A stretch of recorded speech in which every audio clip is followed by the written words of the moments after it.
Welcome to another exciting episode of Musa N Show. Here is what we have today. Sanibonani, yazi ngithi ngingena ku-TikTok ngiyabrowser nje ngibuka ama-video anhlobonhlobo ahlukene. Sengidibana ne-video kasisi omunye osebenza ku-Metro FM. Angicabanga ukuthi igama lakhe uFaith. Ukhuluma enye indaba yeyimakethe. So ngizokhumbula ukuthi kule viki eliphelile i-DA yaba nenkinga yazi yagcina ithi izothatha isinqumo sokuthi yona izoshiya ku-GNU. Uma kodwa behlala ne-ANC uthola ukuthi abavumelani. Uma nje bengavumelani izoshiya ku-GNU. Kodwa yaphinde yabuya yona yakhipha i-assurances ukuthi cha ayindawo ku-GNU. Uthi ke lo sisi kwenziwa yini ukuthi imakethe zireact kwi-DA. Khuluma lo nto le. Manje ngase ngikhumbula enye video engeke ngayibona. Khumbula le video le ngase ngithi asike sixoxe le ndaba ukuthi kahle kahle kwenzakalani. Obani abaphethe kahle kahle imarket. Imarket ezireact ama kunjani. Irandi likhuphuka ama kunjani lehla ama kunjani. Ngicela uzwe nansi ivideo bese ungitshela bese ke siya ku video ka Faith kodwa ngiyafisa ukuzwa kuwe lapha ku comment section ukuthi okuyikona kona okwenzekalayo la yini. Ngiyacela ungakhohlwa ukusubscribe, ushare, ulike ivideo, sho umbono wakho comment section. Ujoine futhi ne-membership yale channel. Iqala nje kusuka ku-20 rand ngenyanga ukuya phambili uyaphezulu. Makuvela ama-advert ngicela uwabuke. Ukubuka ama-advert ke kumahala kuwe.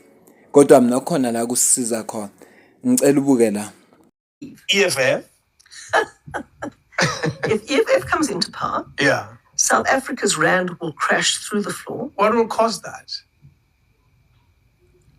What will cause that is that the economy will completely lose confidence in the future. When investors say there's no future in South Africa, they pull out all their money. The rand crashes. No one wants the rand anymore. No demand on the rand anymore. But how could you say that with such confidence? And yet it's you don't know. You don't know the type of president Julius and Floyd would be. I can tell you. Perhaps what we need is Julius and Floyd and whatever to become part of government in a province. One province. To see what happens to that poor province. Just one.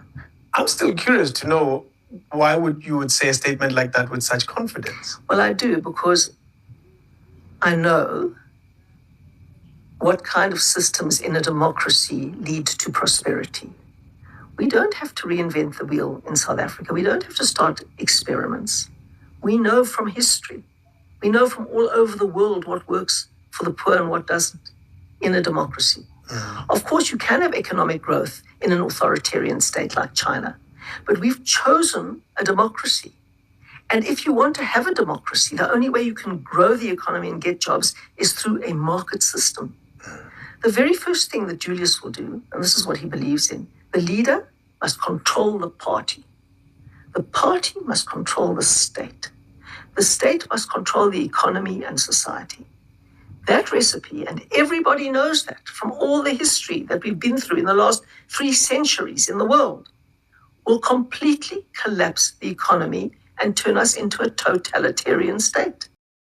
Ngiyacabanga ukuthi uyamuzwa welenzile ethi uma ngase uJulius noma iEFF iwine ukhetho kuthiwa yona isiuhulumeni obusayo irand izocollapse. Economy market ezoreacta ngenye indlela engekho yinhle. Kazi lokhu kusho ukuthi ukusho lokhu ngeconfident. Igama lishoyo ke lingozi la elithi ingoba uyazazi izinto ukuthi zisebenza kanjani. Uyakwazi ukusenza uyakwazi ukungasebenzi. Futhi ngendlela thina sakhetha ngayo sakhetha idemocracy. Idemocracy ke ukuze umnotho ukhuphuka nge-market system. Ngayo ukhuphuka ngenye system. Hey, yazi mawuzwe into ezinje uvela uxake kahle kahle le market econtrolwa ngobani. Ngiyakhumbula eminyakeni edlule ke wakhuluma owayengumongameli wethu uJacob Zuma ekhuluma ukuthi kwake kwanenkinga eseso president lapho kwakunele ngathi kancane nje irandi likhuphuke bonke abantu bakhale ngozuma bonke abantu bakhale ngozuma usho ukuthi leli randi le khona la lilawulwa khona ngoba ngiyakhumbula kune July unrest le okukhunywa ngayo manje azange imarket react asike siz ukuthi usisi lo Faith utheni yena. The rand somehow misses the economic manifestos or the economic models of 10 political parties or 9 other political parties, but the rand is able to respond to the DA's commitment to the government of national unity. Are we hearing ourselves? The rand is, and we're going to write that as a headline. Us as the media, we're going to run with a story where we say the rand has responded to a political party's standpoint. The rand that responds to government is going to respond to a political party. And I've got no problem with the Democratic Alliance. In fact, I think that the reason why South Africans voted for the Democratic Alliance is because they show that they're able to lead in certain aspects. Are they perfect? Heck no. But they do have a show of leadership. They've got a track record of leadership. But please note, they've got a track record of leadership also in the Western Cape. When it comes to certain municipalities, it's local government. So it's not about the DA. I'm questioning the rand. This rand that somehow moves to the direction of the DA's commitment to the government of national unity. And we as the media are going to write that down. I'm worried on two fronts. I don't know about you. I would really love your thoughts. Please give your thoughts on this one. Please give us a call, drop us a voice note. I'm worried on two fronts. I'm worried about us as medias, as media colleagues, as members of the media. What are we saying to South Africans? Are we saying to South Africans that the rand is influenced by the Democratic Alliance? Is that what we're saying to South Africans? Where there are 10 political parties that make up governance, we're saying that the rand in this country is moved by the Democratic Alliance and whether or not it stands with the government of national unity, not the other 9 political parties? And we're going to say that proudly as members of the media and even write about that. What does it say about us as the media? Nangu Faith njobo umzuleke naye ekhuluma.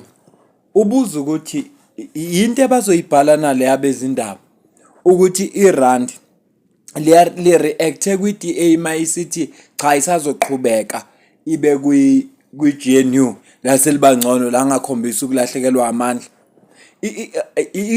Letha siphi isithombe lonto leyo. Ushuthi irand licontrolwa iDA phela iGNU siyazi ukuthi ikhandwe ama political parties awu10. Kodwa ngenxa ukuthi kune political party eyi1 kwi-DA uma ithatha isinqumo sokuthi izohoxa ku-GNU uma izinto irand liya reactor kusho ukuthini ngithe mangena kule video ngibheka ama comment section ngathola omunye athi hayi bafethu the economy is white hayibo kanti iqiniso na yazi bengihlezi ngizwa kodwa ngingayikholwa ukuthi hayi economy yethu khona la elawulwa khona bengathanda ukukholwa kodwa mase kunje ngicabanga istatement eshiwo agogo lapha umama uHelen Zille ethi echaza ukuthi uma kungase nje kuwini EFF economy izocollapse irand izoluza amandla izoluza ivalue kanjani usho nje mase kuthiwa bewini bengakenzi lutho nje bengathatha isitodwa isinqumo lobe irand selreactor kubo hayi akukhulunyweni kahle iqiniso kanti kahle kwenzakalani no ngicela ngichazele la ku comment section ukuthi is the economy white as abantu besho noma it has no color. Ngifise ngabe le video kaZuma nginayo manje ukuyoyicinga kuzoba umunye umsebenzi wena ngiyayazi ukuthi mathwa ngiyayicinga afuna ngiyithole kuphi kodwa isikhathi yisengenazo sokuyoyicinga ngizothola ithuba lokuthi ngiyilande nayo ngekukhulunywa nje ngeeconomy kanti kahle obani abacontrola economy yethu siphile igathini la khona impili yabiza yonke into iyabiza kodwa kunabantu abayicontrol economy bacontrol economy uma futhi uHelen Zille ethi uyayazi into efuneka yenze kubantu abahluphekile ukuze baphume kuhluphekeni kaze abayenzi ngani noma le nhluphekiekiwe yamabomu angishongo lutho ke kodwa nje ngiyacela ukuzwa umbono wakho la ku comment section ngiyacela ukuzwa umbono wakho ngingawujabulela futhi ukuthi ngizwe ukuthi wena ubona kanjani ngale kwalokho mina nawe sidibane kwivideo elandelayo.